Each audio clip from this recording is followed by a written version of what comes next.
अभी जो तस्वीर सोशल मीडिया पर हर तरफ घूम रही है, अगर आपने नहीं देखी है तो देख लीजिए। वो दो गंदे सड़े हुए चेहरे, हाँ वही घिनौनी नफरत से भरी शक्लें उन दरिंदों की जिन्होंने पालघाम में निहत्थे मासूम टूरिस्टों पर हमला किया। दो गिद्धों की तरह झपटे थे ये जानवर। एक का नाम है सुलेमान शाह और दूसरा अब्बू ताल्हा। दोनों पाकिस्तान की जहरीली नर्क से उठी पैदाइशें हैं।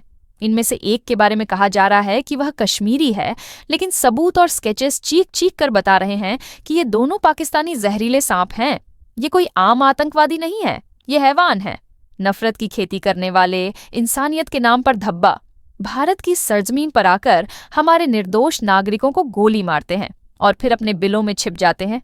और पाकिस्तान, वह उस बिल का नाम है जहां ये सड़े हुए कीड़े पलते हैं। पाकिस्तान की खुफिया एजेंसियां, उसकी आर्मी, उसका पूरा सिस्टम इन जानवरों को दूध पिलाता है, इन्हें बढ़ाता है और हमारे देश भेजता है ताकि ये मासूमों की लाशों के ढेर लगा सकें। आज जम्मू कश्मीर में 115 से ज्यादा पाकिस्तानी आतंकवादी घुसपैठ कर चुके हैं। 42 से ज्यादा लॉन्च पैड्स एक्टिव हैं और इन सब के पीछे सिर्फ और सिर्फ पाकिस्तान की फौज और आईएसआई की सड़ान भरी चालें हैं। ये कायर, छिपे हुए हमलावर हमारे नागरिकों को निशाना बनाते हैं क्योंकि ये सामने से लड़ने की औकात नहीं रखते। इन्होंने पहाड़ों में छुपने की जगह ढूंढ ली हैं, लेकिन अब वक्त आ गया है कि इन्हें उनके बिलों से खींचकर जिंदा या मुर्दा खदेड़कर बाहर लाया जाए। भारतीय सेना ऑपरेशन टिक्का चला रही है और मैं दुआ करता हूं कि इन सड़े हुए पाकिस्तानी जहर फैलाने वालों को एक एक करके जहन्नुम भेजा जाए। लेकिन गुस्सा सिर्फ इन आतंकियों पर नहीं है, असली गुस्सा उस पूरे पाकिस्तानी सिस्टम पर है, उनकी सरकार पर, उनकी आर्मी पर, उनके नेताओं पर, जो हर बार भारत के खिलाफ जहर उगलते हैं और आतंकियों को पालते हैं जैसे कोई पालूता कुत्ता। पाकिस्तान इस वक्त पूरी तरह बौखलाया हुआ है। उसकी इकोनॉमी खत्म, उसके नेता जेल में, उसकी जनता सड़कों पर और उसकी आर्मी बौखलाहट में भारत को उकसा रही है ताकि किसी तरह उनका ध्यान आतंक से हट जाए। लेकिन ये बहुत बड़ी भूल कर रहे हैं। भारत अब 90 के दशक वाला नहीं रहा। अब अगर हमला हुआ है तो जवाब भी आएगा, वो जवाब जो इतिहास में लिखा जाएगा।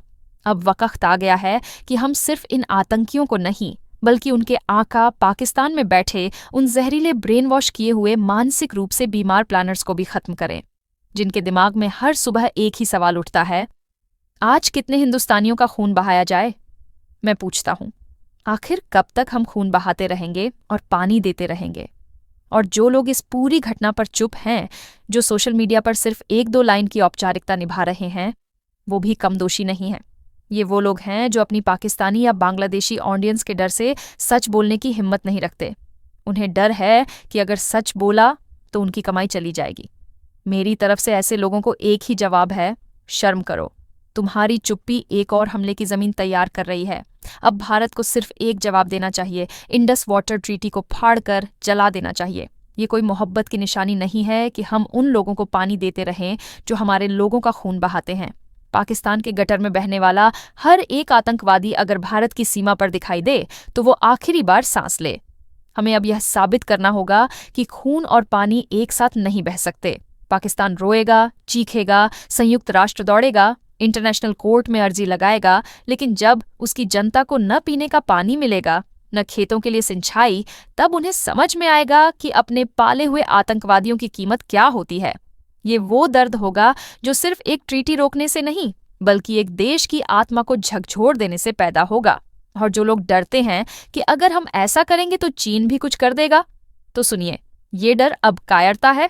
चीन के मुद्दे अलग हैं, पानी के स्रोत अलग हैं और डिप्लोमेटिक समीकरण अलग हैं।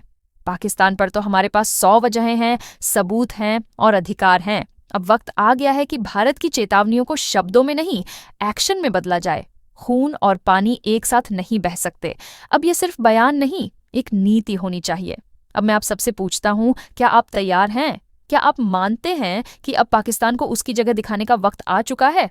क्या आपको लगता है कि हमें इंडस वाटर ट्रीटी को अनिश्चित काल के लिए रोक देना चाहिए ताकि पाकिस्तान को समझ आए कि भारत का खून बहाना आसान नहीं है? बताइए अपनी राय। अब चुप रहने का वक्त नहीं रहा। अब बोलो, जोर से बोलो, इतना जोर से बोलो कि वो इस पार नहीं उस पार भी सुनाई दे।